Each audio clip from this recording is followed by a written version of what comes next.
என்னை தன்னாதன் என்று சொல்லி மகிழ்வாள், அதில் தயக்கமில்லை.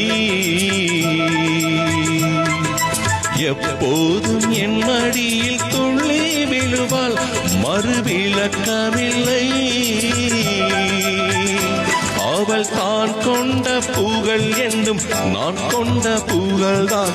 என் நெஞ்சில் வேறெந்த நினைவும் இல்லை. இதில் மயக்கம் ஒரு மயக்கம், இது என்னாலும் குறைவதில்லை. பூந்தேனில் கலந்து பொன்வண்டு எழுந்து சங்கீதம் படிப்பதென்ன, தள்ளாடி நடப்பதென்ன.